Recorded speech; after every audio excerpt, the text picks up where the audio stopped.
Oi pessoal, boa noite. Como é que tá o som aí? Tá tudo ok? Imagem, som, certinho, né? Um grande abraço em todos que estão chegando, tá? Então já vamos começar.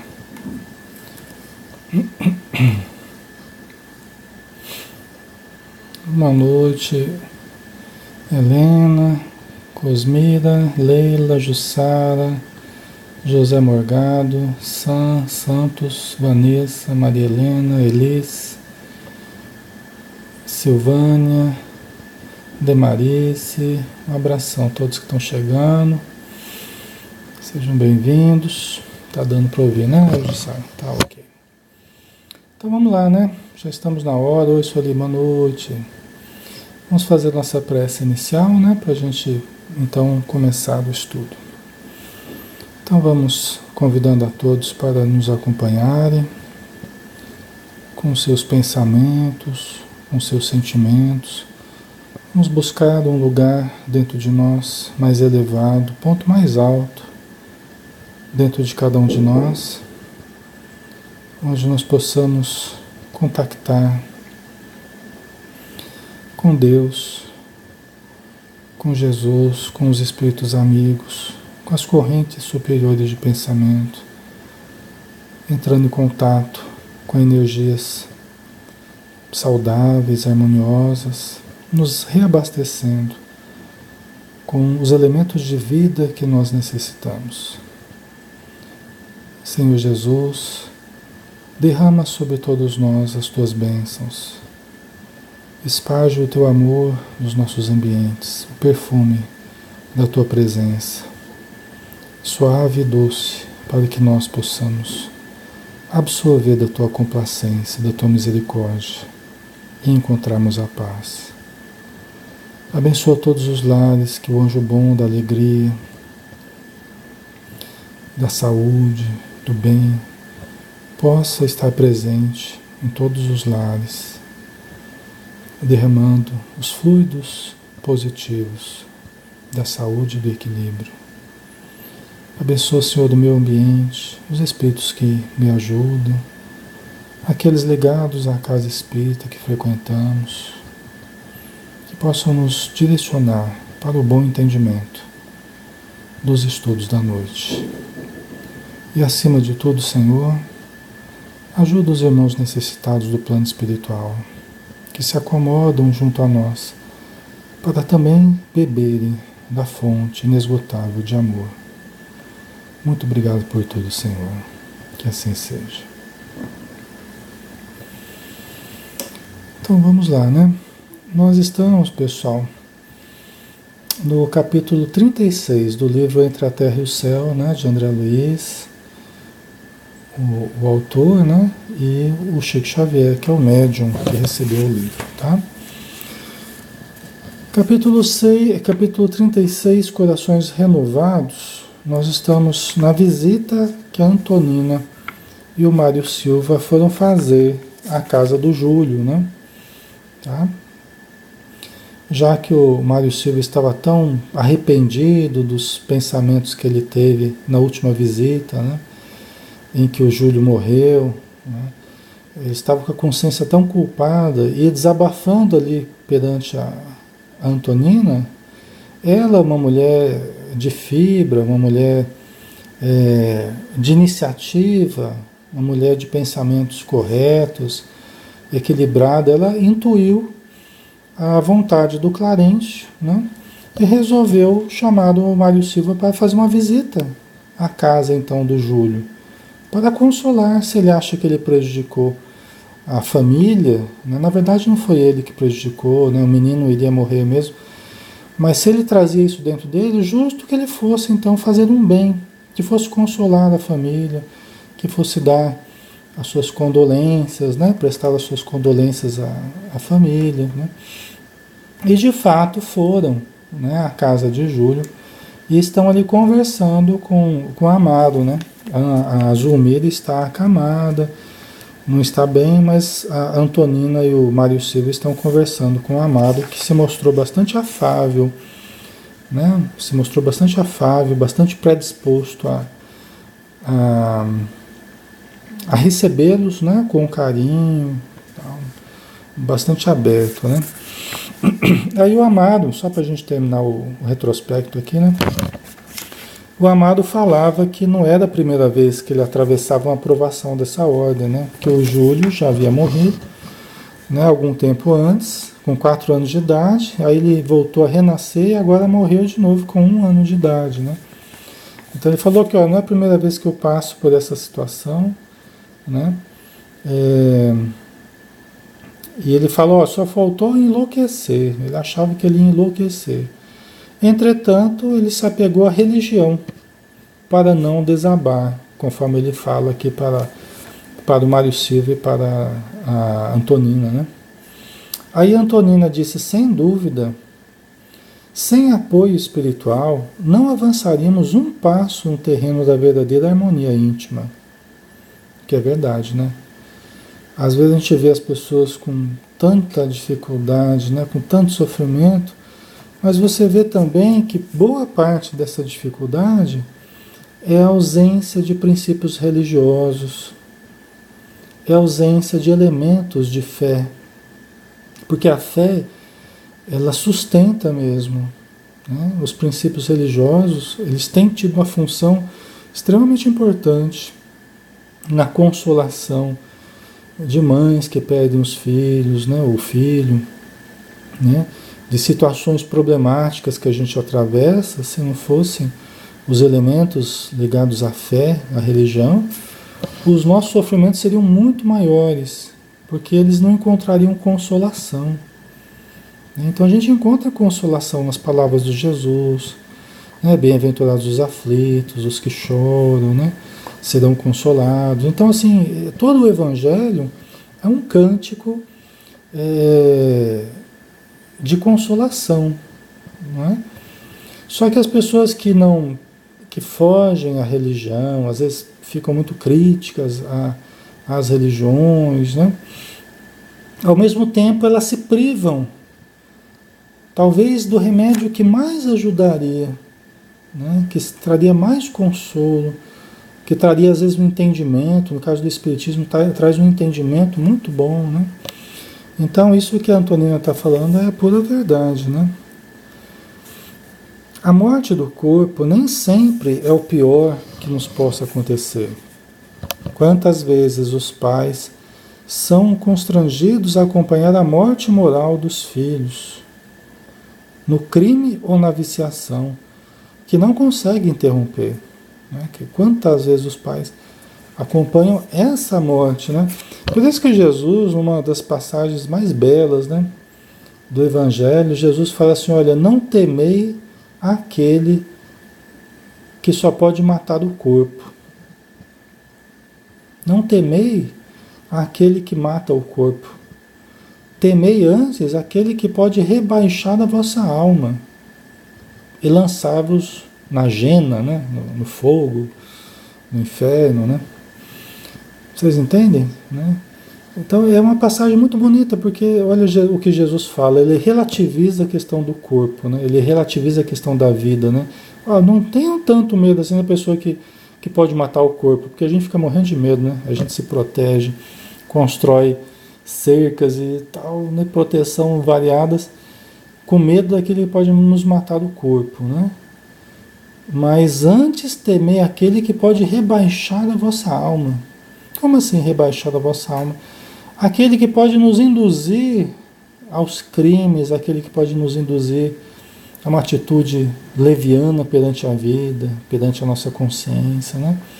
Antes temei a este, né? Que pode vos lançar na gema, né? Pode vos lançar no umbral, né? A esse temei, porque a gente pode perder o corpo, mas ir para um lugar melhor, né? Pode acontecer isso, né? Numa eventualidade, numa fatalidade. Mas, às vezes, nós podemos ir para a vida após a morte, mas ir para uma região muito ruim, né? Aí por culpa nossa, não por culpa de alguém que nos matou, mas aí pela nossa sintonia com as regiões inferiores, né? Né, Vilani? Nosso chão desaba, assim, a fé, né? A Ediolane, eu encontrei no Maria de Nazaré um conforto, um entendimento que me fez seguir. Me ajudou muito. Que bom, Ediolane. Ficamos felizes, né, com o seu testemunho aí, né? Ok?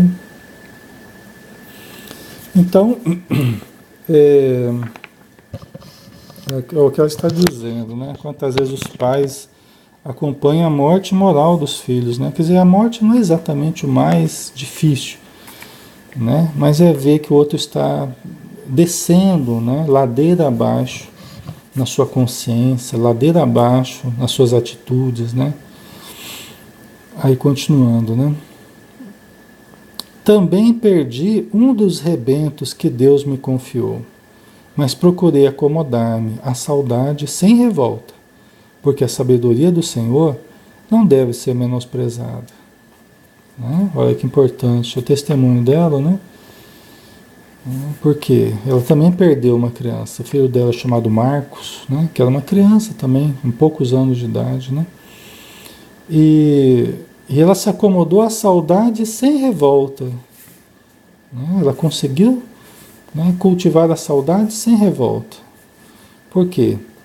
Ela diz aqui, porque a sabedoria do Senhor não deve ser menosprezada. Porque se Deus assim o quis, nós não devemos desprezar a vontade divina. Né? Nós não devemos desprezar, menosprezar a vontade divina. Nós temos que aceitar. Né? Senão nós estaríamos dizendo que nós sabemos mais do que Deus. Né? Nós temos mais conhecimento que Deus, nós temos mais condição de entender do que nós necessitamos do que Deus. Né? Então toda revolta espelharia isso, né? Toda revolta demonstraria isso, né? Uma inconformação, como se nós soubéssemos mais que o próprio Deus, e nós não sabemos. Deus sempre sabe o que eu preciso, e eu geralmente nem sei o que eu quero. Né? Deus sempre sabe o que nós precisamos, nós geralmente nem sabemos o que queremos. Cada dia a gente quer uma coisa diferente, né? Dependendo para que lado os ventos sopram, nossos desejos mudam, né? E Deus sabe o que a gente precisa, né? Que prazer ouvi-la, disse o ferroviário com discreta satisfação. Após afeiçoar-me com mais empenho ao catolicismo, na leitura de Santo Agostinho, observo que a abençoada renovação se fez em mim. Né? Quer dizer, o Amaro falando que ele se afeiçoou ao catolicismo, né? Principalmente na leitura de Santo Agostinho, que é um dos pais da igreja. Né? E graças a Deus, Santo Agostinho também escreveu belas páginas na obra kardeciana, né? Nas obras básicas da doutrina espírita. Né? Então ele trouxe a sua sabedoria também para o campo do espiritismo. Né? E fitando a interlocutora com mais atenção, aduziu: e a senhora é também católica? Aquelas perguntas meio saia justa, né? Aquelas perguntas meio saia justa, né? Que você não quer quebrar o encanto você não quer quebrar o encanto do momento, né? Aquela simpatia recíproca e espontânea que está surgindo, né? Você tem que falar, às vezes você não sabe como é que a pessoa vai reagir, né? Você não sabe como é que a pessoa vai reagir, né? Mas você tem esperança que a pessoa reaja bem, né? Antonina sorriu delicada e informou: não, senhor Amaro, em matéria de fé, aceito a interpretação evangélica do Espiritismo. Entretanto, isso não impede que estejamos procurando o mesmo mestre. Né? Então, tem gente que nesses momentos fala assim: eu sou cristão, sai pela tangente, né? Para não falar que é espírita, né?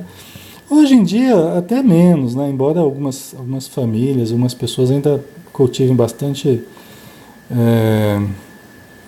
dificuldade assim, em aceitar, né, o espiritismo, a gente compreende, né? Mas no passado era pior, né? Hoje em dia muitas pessoas recebem com simpatia, muitas pessoas já acreditam, já gostam do espiritismo, mesmo sendo católicos, frequentam a casa espírita, são muito bem recebidos, são muito bem tratados, né? Então o espiritismo faz essa distinção, né, Pessoas podem frequentar, podem tomar passe, assistir palestra, participar de estudo, não tem problema nenhum, né? Mas a gente nunca sabe como as pessoas vão, quando a gente fala que é espírita, né? A gente nunca sabe como é que as pessoas vão encarar, né? Ah, sim, Jesus é o nosso porto, acentuou o anfitrião liberal. Não entendo a religião por elemento separatista, né? Aqui ele já deu a nota da maturidade dele, né? Da maturidade dele em termos de fé.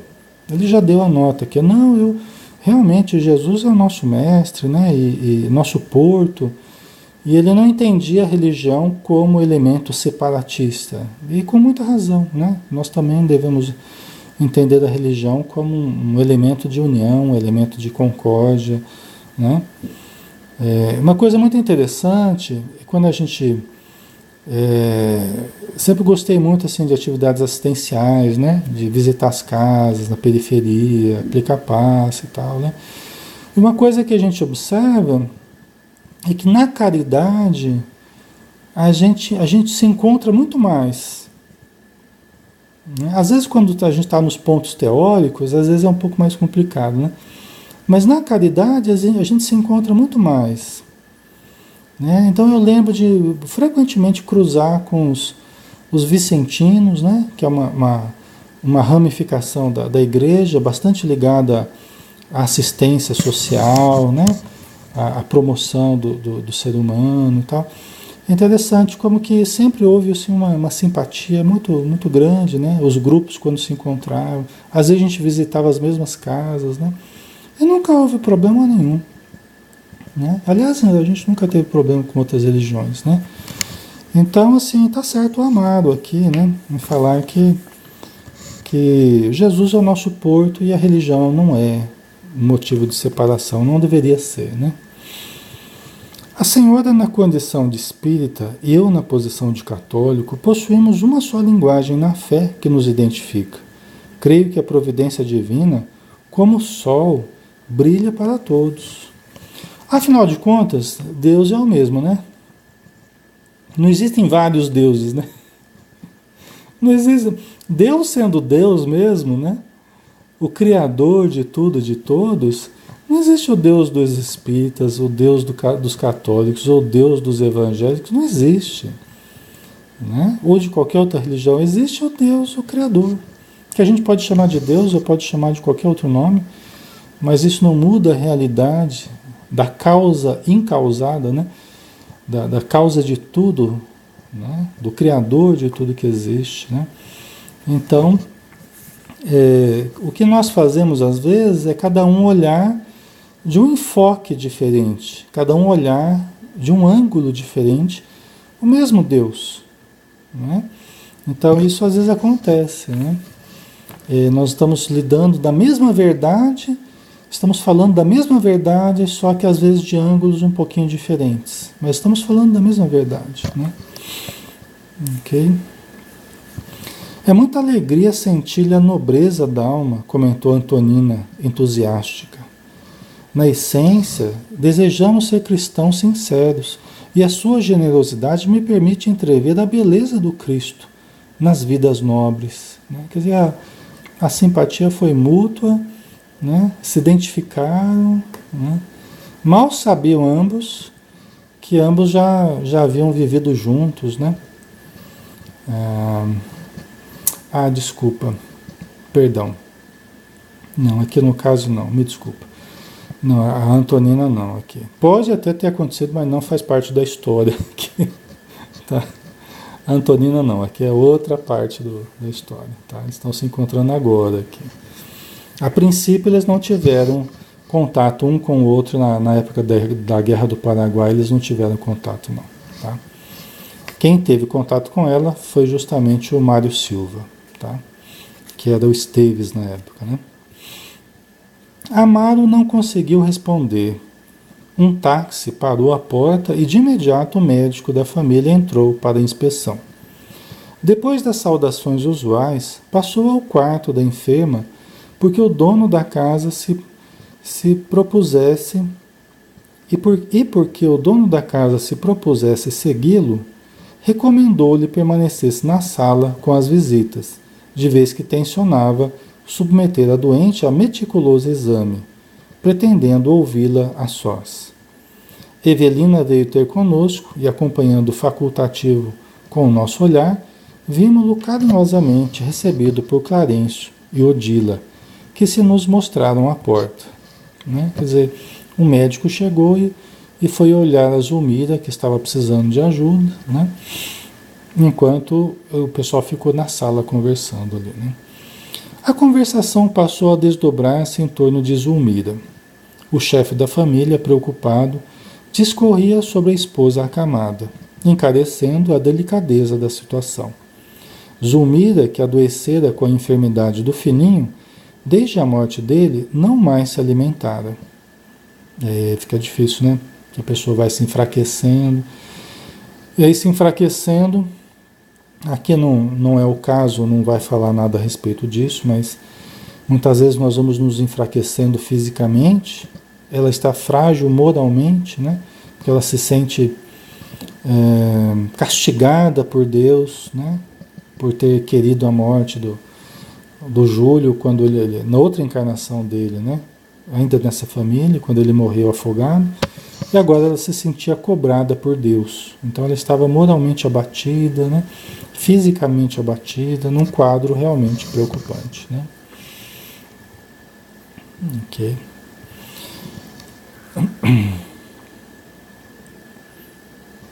Não obstante todos os conselhos médicos e todos os apelos afetivos, demonstrava-se alheia no mais amplo desinteresse pela vida.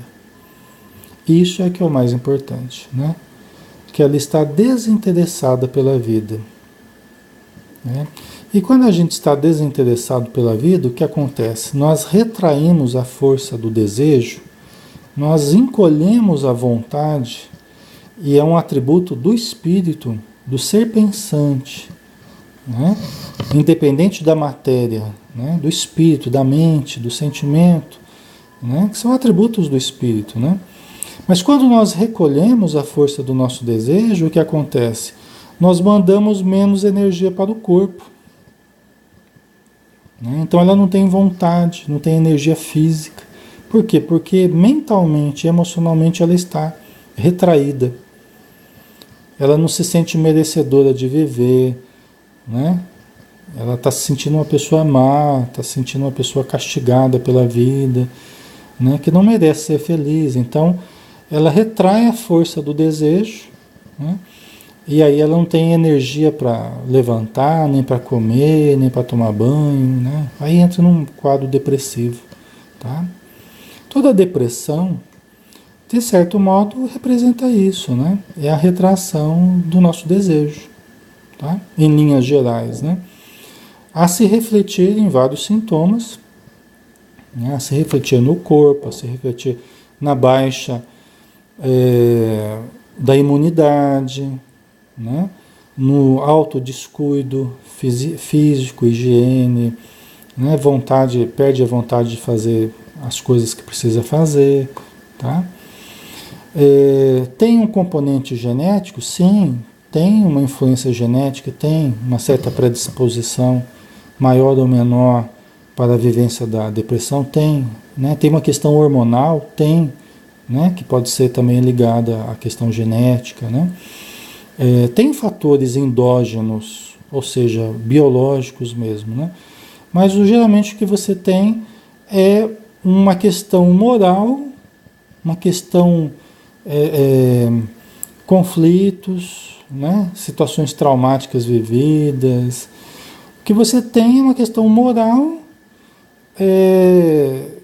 gerando um desencadear também no corpo, né? Sintomas físicos, né? De cansaço, de dores, né? Aí depende do caso, você tem certas diferenças, né? De caso para caso e tal, né? Mas geralmente você vê uma questão moral, uma questão mental, um conflito, uma perda, né?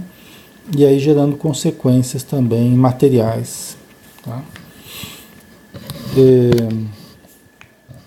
sentimentos guardados, né? Então vamos ver aqui, vamos continuar, né?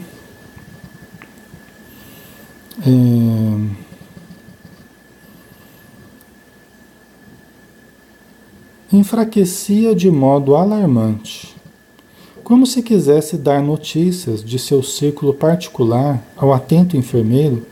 Relacionou os desajustes psíquicos da companheira, antes da vinda do filhinho que a morte lhes arrebatara ao convívio. Zulmira, com a maternidade triunfante, como que se renovara, revelara-se mais alegre, mais viva, readquirira a saúde plena. Com a desencarnação da criança, nova crise de contratempos invadira-lhe a casa. É uma situação difícil, né? Porque a Zulmira casou com o Amaro, né? O Amaro tinha 2 filhos, era viúvo da Odila, né? A Odila tinha desencarnado, sua primeira esposa. E o Amaro gostava muito e cuidava muito do filhinho pequeno, do Júlio, né? E dava muita atenção para o Júlio. A Zulmira começou a ficar enciumada. E ela começou a desejar a morte do Júlio, né? Até que veio a ocorrer de fato. O menino se afogou, ela foi meio displicente, ela foi meio negligente, né? E o menino acabou se afogando na praia, né? Aí ela entrou em drama de consciência nesse momento, né? E o que aconteceu? A Odila, que era a desencarnada, né? A ex-esposa do Amaro, que já não aceitava ela como segunda esposa do seu ex-marido, né? Já não aceitava a Zulmira como uma intrusa dentro do lar dela. Ela considerava ela como uma intrusa, né? Agora que o filhinho havia morrido, o Júlio havia morrido, e ela se sentia culpada, aí que a Odila começou a influenciar ela. Aí que a Odila começou a obsediar a Zulmira. E a Zulmira aceitou essa obsessão, porque ela se sentia culpada, né? E ficou um longo período a Zulmira fraca, doente, sendo obsediada pela própria Odila, né? A mãezinha do Júlio. Foi quando o Clarencio, o André Luiz, o Hilário chegaram e começaram a mudar a situação. A irmã Clara, né? Acho que é a irmã Clara aqui, que conversou com ela, né, com a Odila, chamou ela para a mudança de atitude, né? Que ela já estava na vida espiritual, que ela precisava mudar de atitude e tal. Ela acabou aceitando a ajuda da irmã Clara, né? E foi se recuperar. E foi se recuperar no plano espiritual superior, né? E aí começou a mudar, a melhorar a situação da Zulmira, né? Ela foi retornando à saúde, a alegria voltou para casa, tal, até que a Odila percebeu a necessidade do Júlio voltar a reencarnar, porque o Júlio estava com a garganta ferida e era um problema que ele trazia do passado e ele precisava curar-se na nova encarnação. Aí a Odila começou a proporcionar a reencarnação do Júlio como filho da Zulmira, né? Então mudou a atitude da Odila, agora ela ajudava a Zulmira, tal, ajudava a família, ela venceu o ciúme, né? Ela venceu o ciúme, né? A Tânia está colocando tudo isso como resultado de uma prece. É verdade. Tudo isso que a gente está falando foi resultante, todo esse livro, foi o desencadear da prece da filha da Odila, da Evelina. Que tinha o Júlio e tinha a Evelina, né? O Júlio morreu, a Evelina continuou. Ela fez uma prece pedindo ajuda para a Odila, para a mãezinha dela, mas a mãezinha dela estava obsediando a Zulmira. Então tiveram que ajudar primeiro a Odila, para depois ajudar a Zulmira. Vocês entendem? E agora que a Zulmira estava bem, o Júlio reencarnou, a família estava feliz, tudo era alegria, né? Aí o Júlio veio a morrer de novo, com 1 ano de idade, aí a Zulmira despencou de novo, né? Aí a Zulmira caiu doente de novo, né?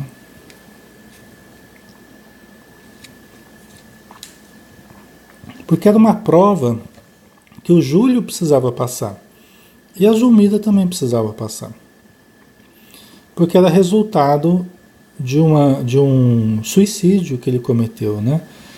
Então o Júlio estava se recuperando, passando por essa experiência breve, esse mergulho breve na matéria, né? E a Zulmira, como ela teve responsabilidade também no suicídio do Júlio, na outra encarnação, né? Na época da Guerra do Paraguai, então ela também estava sofrendo porque ela também participou, então ela estava quitando-se também perante a lei, né? Isso é importante a gente... Estão sofrendo, mas estão melhorando, né? A gente tem que lembrar, até a Joana de Ângeles lembra que nem sempre quando as coisas não estão bem, quer dizer que está tudo errado. Não. Às vezes as coisas não estão bem e nós estamos caminhando no caminho certo. Está tudo certo. As coisas não estão bem por quê? Porque é o resultado do ontem, é o resultado da encarnação passada, é a colheita. Então a gente passa por infortúnios, a gente passa por provações, a gente passa por desajustes, né? Mas não quer dizer que está tudo errado. Também não quer dizer que a gente vai se acomodar aos desajustes, né? Não quer dizer que nós vamos nos acomodar à doença, vamos aceitar tudo inertes. Nós não vamos aceitar inertes passivamente.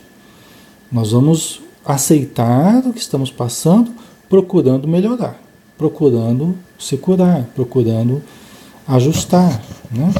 É a resignação ativa, não a resignação passiva, tá?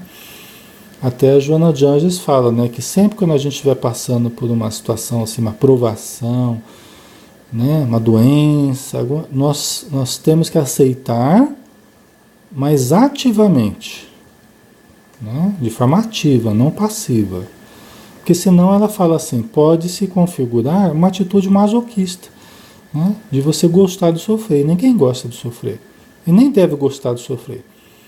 Então nós vamos aceitando, mas vamos trabalhando por mudar aquilo que estamos vivendo, né? Ok, pessoal? Então vamos dar a sequência aqui.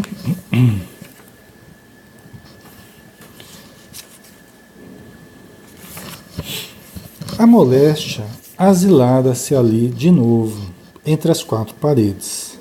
Mário, a permutar significativos olhares com Antonina, de quando em quando, se situava entre a perplexidade e o desencanto. Porque o Mário que há tanto tempo ele pensava mal da Zulmira e do Amaro, desejava a morte de ambos, né? Ele não aceitava ter sido preterido ao Amaro, né? No coração da Zulmira. Então, agora que ele ouvia da própria boca do Amaro as dificuldades da Zulmira, os sofrimentos que eles têm passado nos últimos anos, os problemas psíquicos dela e tal, né? Aí ele foi olhando para Antonina, a Antonina olhando para ele assim, e pensando, né, surpreendido assim, com tanta dificuldade que ele nem imaginava. Às vezes a gente fica lá cultivando pensamentos desencontrados, né, a respeito de alguém e a pessoa está numa dificuldade tão grande. Às vezes a pessoa se arrasta tanto tempo, às vezes, né, e às vezes você é preocupado com uma picuinha, uma coisa pequena, uma coisa sem importância, e a pessoa com problemas tão grandes, né, que se você soubesse, você até relevaria, né, a dificuldade, às vezes, de alguma coisa que a pessoa fez ou falou, né?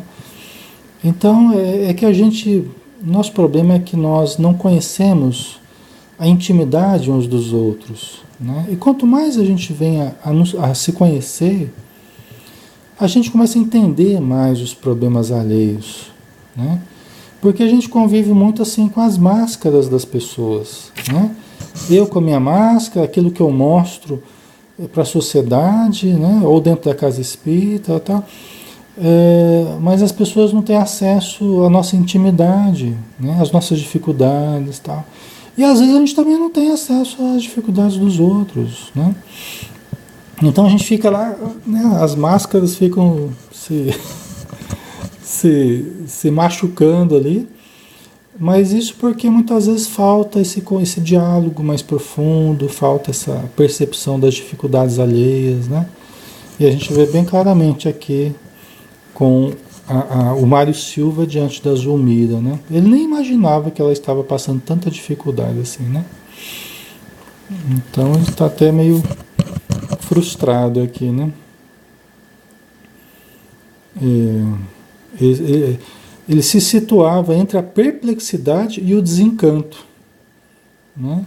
Porque ele imaginava os dois, talvez, felizes, rindo dele, né? Assim, e na verdade eles estavam sofrendo, né? Os dois aqui, o Amaro e a Zulmira, né? A confissão de Amaro constituía um testemunho de humildade pura. Em muitas ocasiões, fantasiara-o na própria imaginação, é o que eu estava falando, né? O Mário Silva fantasiara na própria imaginação dele um Amaro diferente, né? Qual se fora um poço de orgulho e arrogância. Isso na imaginação do Mário Silva. A gente faz isso mesmo, né? A gente às vezes imagina as pessoas não como elas são, mas como a gente pinta na nossa imaginação, não é? Então você vai se afastando da realidade, do que é a pessoa de fato. E você começa a se relacionar com a sua imaginação, ou seja, com você mesmo, né?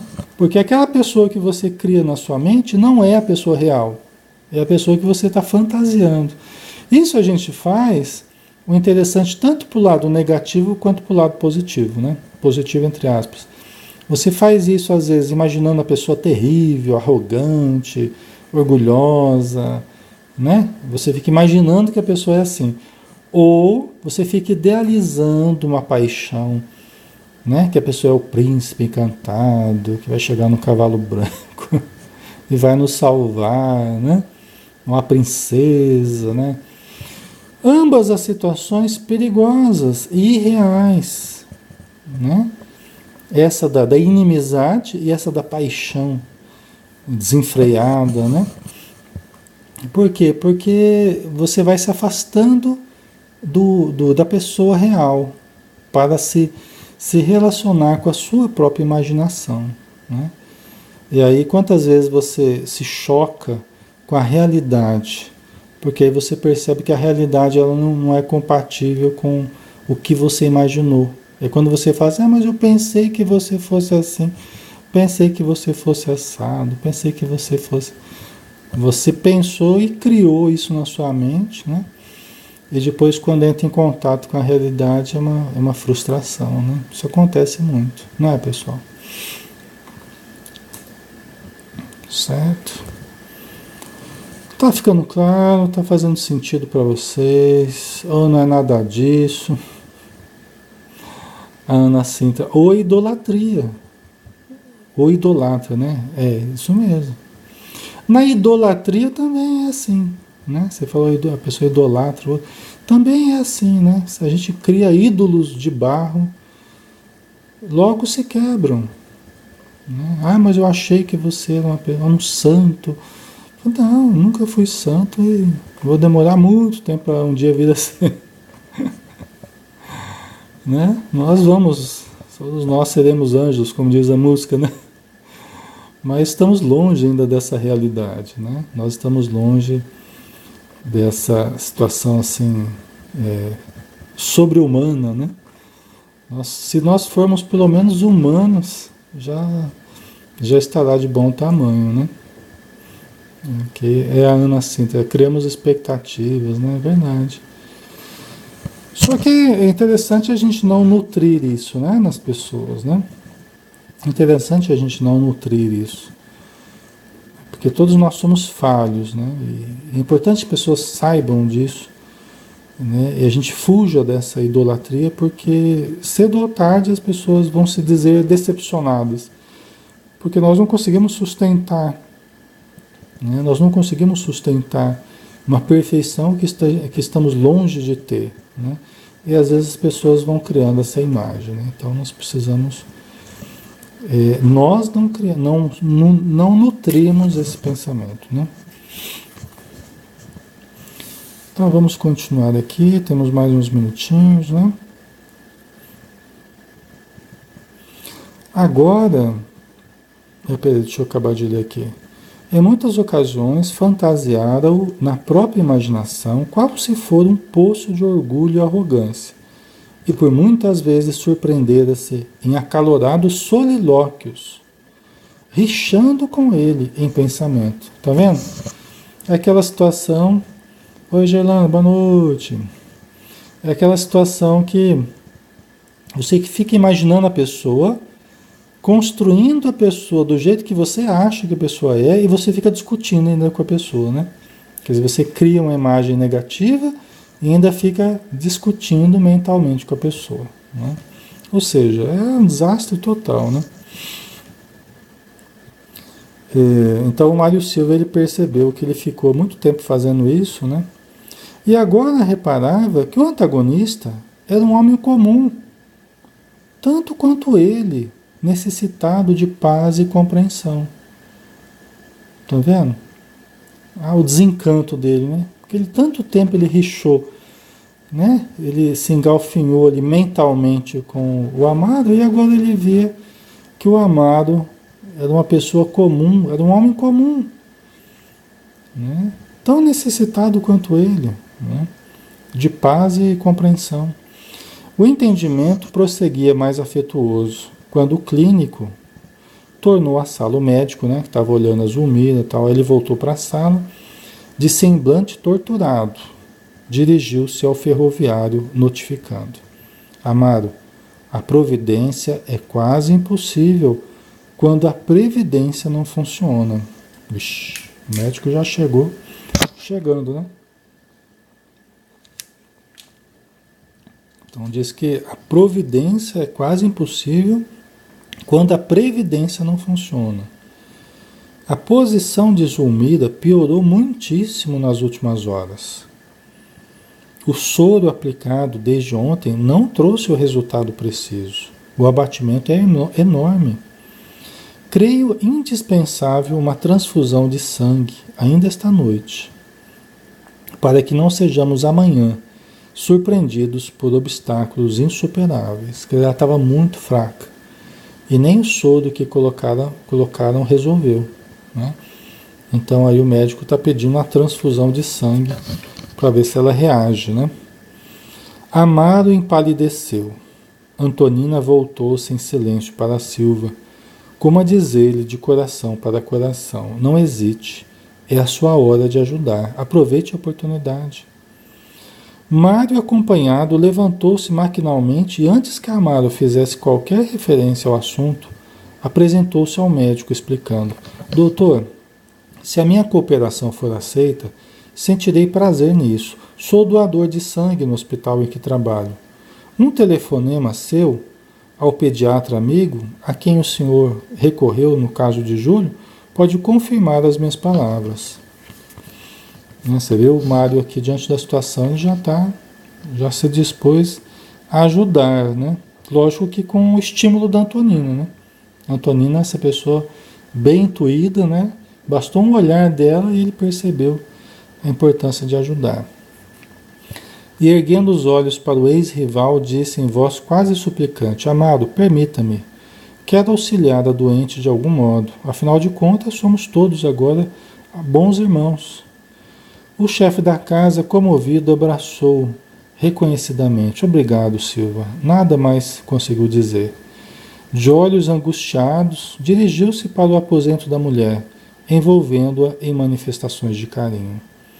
Antonina, colocando Haroldo junto a uma pilha de revistas velhas, pôs-se à disposição de Evelina para qualquer atividade caseira, enquanto Mário e o médico partiam velozes em busca do material necessário. Que coisa, né? Quando a gente tem boa vontade, a gente quer se reajustar perante a vida e se reajustar perante a nossa consciência, sempre surge ocasião, né? Sempre surge ocasião de nós repararmos aquilo que nós tenhamos feito de errado. Tem situações que talvez a pessoa já tenha até desencarnado, você não possa reparar conversando com a pessoa encarnada, resolvendo certos problemas, né? Ajudando a pessoa. Então tem situações que não há essa possibilidade. Mas haverá a possibilidade de encontrarmos à noite, de orarmos pela pessoa, de desejarmos o bem para a pessoa.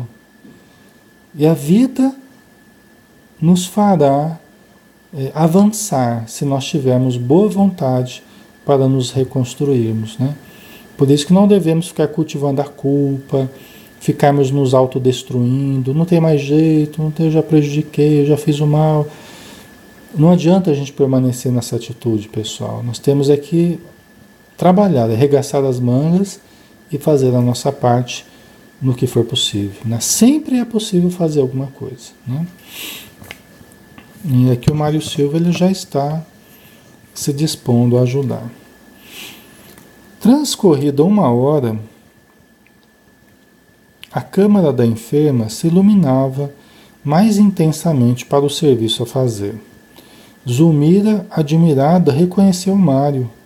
Todavia era enorme a prostração para que pudesse demonstrar interesse ou desprazer. Apresentada a Antonina, limitou-se a endereçar-lhe alguns monossílabos, com um breve sorriso de reconhecimento. Assumindo a direção da enfermagem, a jovem viúva parecia uma figura providencial, a Antonina, né? Amparou a doente com carinho, auxiliou o clínico nas tarefas do momento e, cativando a gratidão dos novos amigos, colaborou com Evelina para que todas as medidas alusivas à higiene se efetuassem harmoniosas. Você vê que a Antonina, ela assumiu ali, né, espírito resoluto, né, assumiu ali a condição e está ajudando em tudo que pode, né? Uma verdadeira, uma figura providencial, como André Luiz colocou aqui, né? Realizada a transfusão, a enferma entrou na reação característica. Contudo, Silva, fosse porque estivesse de si mesmo enfraquecido, ou porque a quantidade de sangue tivesse sido demasiada, passou a acusar profundo abatimento. Que o Mário Silva foi o doador do sangue, né? E ele entrou em profundo abatimento. Em seus olhos, porém, brilhava uma luz diferente, né? Nada como doar do próprio sangue, né? Você vê o Mário Silva, ele que se sentiu tão culpado perante a morte do Júlio, agora ele podia salvar a vida daquela que ele passou a odiar, né? E agora ele estava salvando a vida dela, dando do próprio sangue dele, né, para ajudá-la, para reerguê-la, né? Então os seus olhos brilhavam agora de uma forma diferente, porque eram acompanhados da consciência em paz, da consciência tranquila de quem estava fazendo o bem. Quando a gente faz o mal, a gente parece que traz tudo de negativo que a gente tem dentro da gente, né? Parece que a gente mexe num baú que só tem tranqueira do passado, né? Quando a gente faz um bem, parece que também mexe com todo um lado bom que a gente tem. A Joana de Anjos até explica no livro Amor, Imbatível Amor, que as experiências positivas, elas estão juntas umas às outras, né? E as experiências negativas, elas estão juntas também. Ela explica que isso na nossa mente é como se estivesse dividida a nossa mente, o lado sombra e o lado luz, né? Então as experiências positivas, elas constituem o lado luz, e as experiências negativas, elas vão constituindo o lado sombra, né? Por isso que quando a gente faz um bem, a gente se ilumina, né? Quando a gente faz um mal, né, a gente entra nesse lado sombrio nosso, né? Bora fazer o bem, né? Então aqui continuando a última página, né, pessoal, para a gente finalizar. Dá para a gente finalizar o capítulo hoje. Afigurava-se-lhe haver perdido as inquietações que o martirizavam, adquirir a noção de que se reabilitara perante a própria consciência. Trouxera aos ex-adversários o próprio coração em forma de visita fraterna e as suas próprias forças insufladas no campo orgânico da mulher que lhe fora bem amada, como que lhe favoreciam a ausência dos velhos pensamentos de mágoa que por tanto tempo lhe haviam flagelado a vida íntima. Tá vendo, pessoal? E é interessante, né? Mas a vida faz isso mesmo. Ela acaba nos colocando para ajudar justamente as pessoas que nos prejudicaram, né? Ou para a gente pedir ajuda justamente para as pessoas a quem a gente prejudicou, a gente, né, criou alguma dificuldade. E a vida faz a gente se aproximar de novo, né, em outras circunstâncias para nos refazermos, né? É sempre uma oportunidade de nos refazer, né? Aí cabe a nós aproveitarmos essas oportunidades, né? São escolhas que a gente vai fazendo, né? Registrando-lhe a queda de energias, o médico ministrou-lhe de imediato os recursos aconselháveis, permanecendo Mário desse modo comodamente instalado em larga poltrona junto dos amigos. Despediu-se o facultativo mais animado. Antonina, sem afetação, ajudou no preparo do café, que foi saboreado por todos, enquanto a conversação era reatada com alegria. Foi então que a viúva se ofereceu para voltar. Antonina, né, se ofereceu para voltar à casa ali para ajudar, né? Era industriária e, na posição de mãe, responsabilizava-se por 3 crianças, entretanto, poderia dispor de 2 dias. Amaro salientou a dificuldade para encontrar uma enfermeira ou governanta para horas difíceis e aceitou a gentileza. Você vê a disposição da Antonina, né? Ela trabalha numa indústria, né? Não é uma pessoa, né, de posses, nada. 3 crianças para cuidar e ali está improvisando na casa do Amaro, da Zumida, né? Dando tudo que ela pode para ajudá-los, né? Você vê o desprendimento dela, né? Deu uma travada aí, pessoal? Tá dando para ouvir? Acho que deu uma travadinha, mas parece que parou, né? Ok. Então vamos lá. Vamos terminar aqui que está acabando já.